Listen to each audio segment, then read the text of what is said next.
Hello, sisters, and welcome to our Winter Solstice ritual that we're going to do together tonight. Hopefully you have assembled everything that you need to in order to go along with me and do your ritual.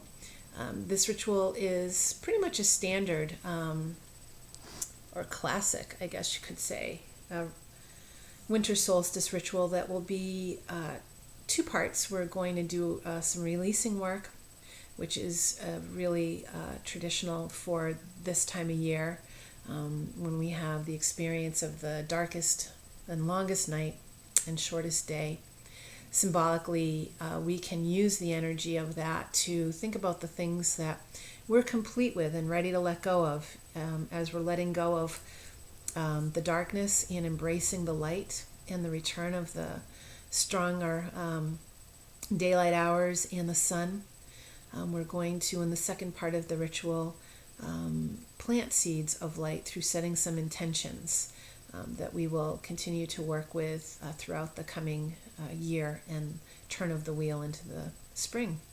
So this ritual, I suggest that when you need to, you pause so that you can take time to really be with each step of this, and then resume after you're done and continue to follow the steps. This is a very organic and simple ritual. I know some of you work much more involved in terms of maybe ritual or ceremony.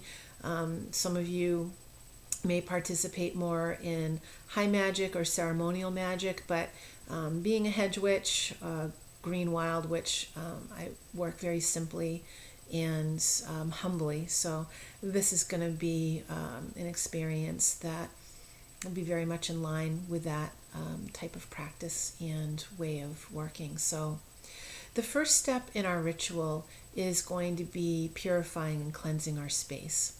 And tonight we're going to work with the divination incense that you got in your welcome package. So if you haven't used it yet, and if you have a little bit left, if you're not really sure how to use it, I'm going to show you how we go ahead and purify the space with our briquette and our loose incense. So I use a clay pot. This is my fire protected vessel. It's my cauldron, and one of our Inner Grove sisters, who's a dear friend of mine, Darcy, made this for me. So I've used this for years, and this is one of my dedicated magical tools.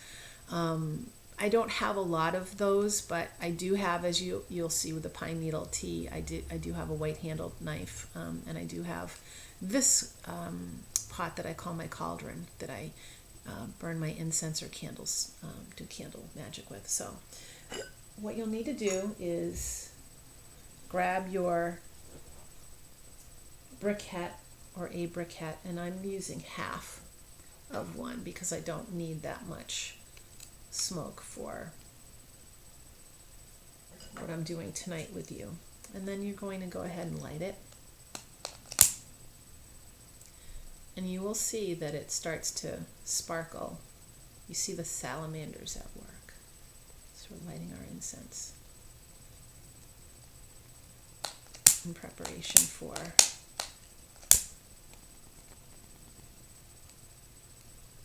lighting our briquette in preparation for our incense. It doesn't take very long to heat up. So all the while, what you're doing is allowing yourself to get into the mindset, the magical mindset. So I have some of our incense in here that I'm going to spoon on top of the briquette, and it will start to smoke. And the smoke is what will help purify our space.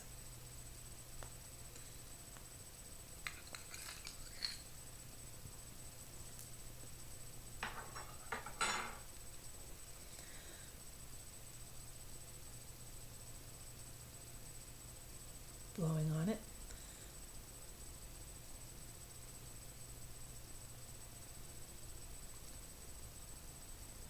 You can see it starting to take effect.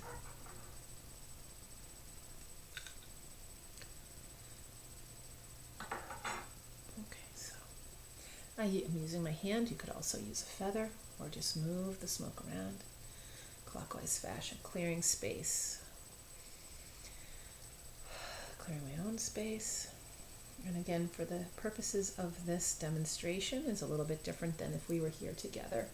So you can see everything I'm doing, but waving the smoke around your body, it's also helpful. If you have someone with you, oftentimes in ritual, you can take turns clearing each other. But again, magic is very natural. So let it be that. Interact with the elements, with the herbs, with the fire, with the smoke. Sometimes I just like to sit and breathe it in a little bit. Purifying, cleansing the space. Breathing, allowing.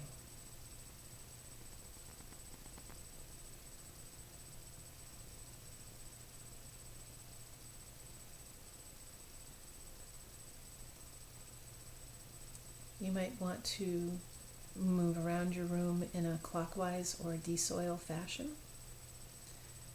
until you feel that your space is clean and ready, cleared. If you need to pause, go ahead and do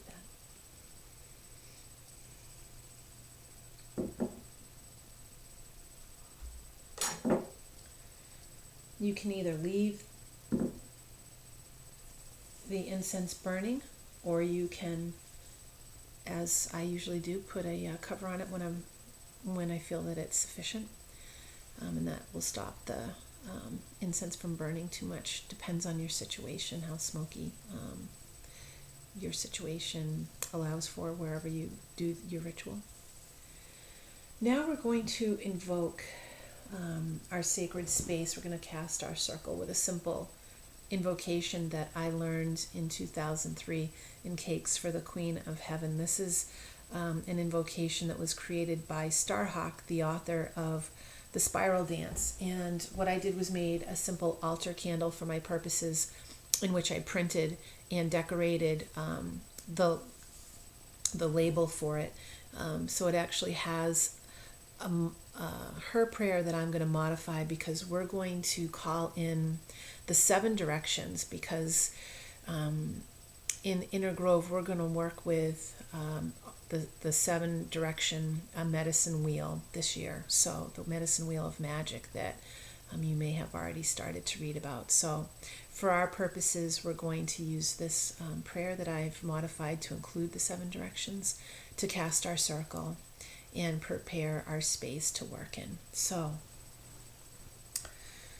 by the earth that is her body, by the air that is her breath, by the fire of her bright spirit, by the waters of her living womb, by the powers beneath us, by the powers above us, by the powers within us, the circle is cast.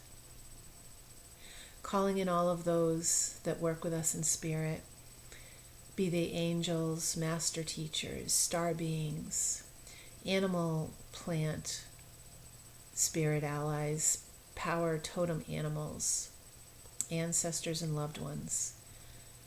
We call on you to bless, to guide, to protect this space, and to be with us. Hail and welcome. Light our candle. Place that on our altar.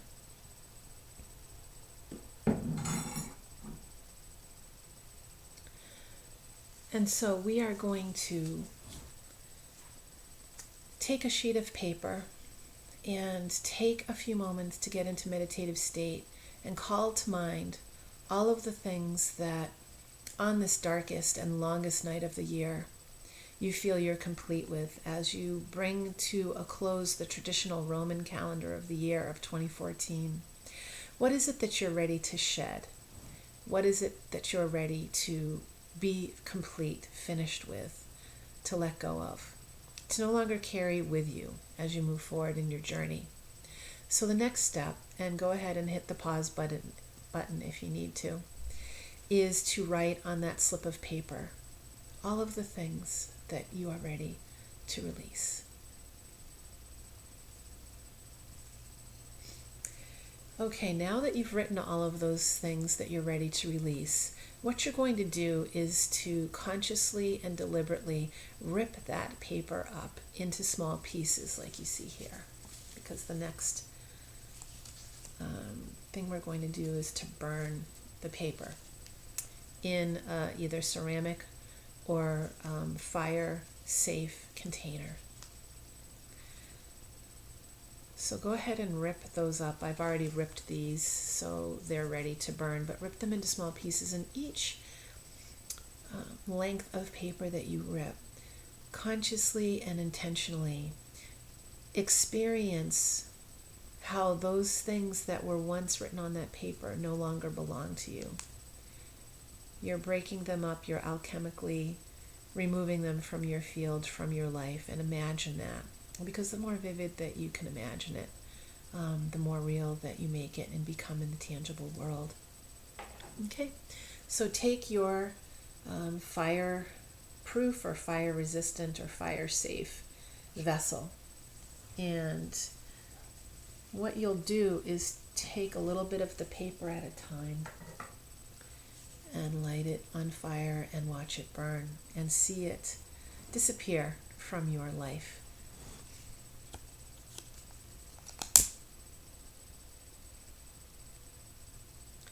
And go ahead and hit the pause button. Sit and contemplate the alchemical power of releasement happening as you burn each slip of paper.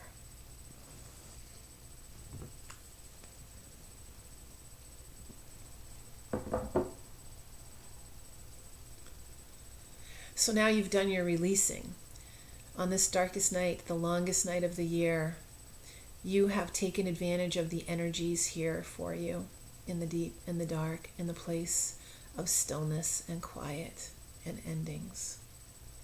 You've harnessed and worked with that energy consciously and magically. You've ridden the waves of the darkness and brought those things within you that are symbolically no longer part of your life. Alchemically change them and release them. So the next part of our ritual is going to be taking the second sheet of paper that you have, hitting the pause button again when you feel ready, and writing down seeds of light or intentions that you choose to create and draw into your life with the returning sun, the returning light, and the days that are lengthening and strengthening, using those energies to bring into your life and foster that which you desire. And so what you'll do is you'll write them, and then you'll roll up your paper, and you will bind these intentions and this spell work with a red ribbon, or it could be embroidery floss, or it could be yarn, or alternately use a color that feels particularly potent and powerful to you. Oftentimes I'll use green. So you can hit the pause button and take some time in your sacred circle to write down your intentions, rolling them up into the scroll and then binding them with whatever ribbon or string or yarn that you have. Okay, now that you have done that, you may wish to just place the scroll as is on your altar or in a special place. Or you may choose to, if you don't already have one, use this visioning time, the dreaming time, the hibernating space to draw on your creative juices and make a charging box or a spell box. This is one that I have made out of a cigar box. I painted it and altered it, and I attached some sacred objects to the top of it that have meaning for me. And then what will happen is I will place my intention work in my spell box so that it can continue to stay empowered, and I will sit with it a little bit each day in meditation and continue to feed through meditation and through imagery. I like to sit and really imagine the things as being so. And so that's part of my magical process that I work each day when I'm actively manifesting something. So see how you feel with that and decide what approach you might like to take as you work with your seeds of light. And so if you like at this time, just take a few minutes, again, hit the pause button, to be in the space of what you feel here, to be in communion with all of your allies, all of your teachers. This may be a time that you want to take to just commune and visit with them, to share with them. Sometimes I will either telepathically or just simply talk out loud and visit with them a little bit before I open my circle and complete my work. So if you would like to do that, you can pause the video and allow yourself some time with them. And when we're ready to close, we will go ahead, as we will now, and give thanks, hail and farewell to all of those that joined us tonight in spirit and helped to hold our space. And so we do that in the reverse direction of how we invoked or called them in. So, spirits within us, soul within, power within, power above, power below. By the powers of her living womb, by the powers of her bright spirit, by the powers and the air that is her breath, and by the earth and powers that are her body. We give thanks to all of you, to the ancestors, the angelic realms, master teachers, star beings, to all of our personal guides and allies, to our ancestors and loved ones, to all that came to be part of this opportunity for us to do our winter solstice magics and works. We give you our thanks and gratitude, and we release you back now into all time, all space. Hail and farewell. I'm a blower, not a snuffer. Some people blow, some people snuff. And so this completes our solstice work tonight. And I will complete our circle space time with another traditional phrase, I guess, that we often use when we are going to part company. So merry meet, and merry part, and merry meet again. Blessed be.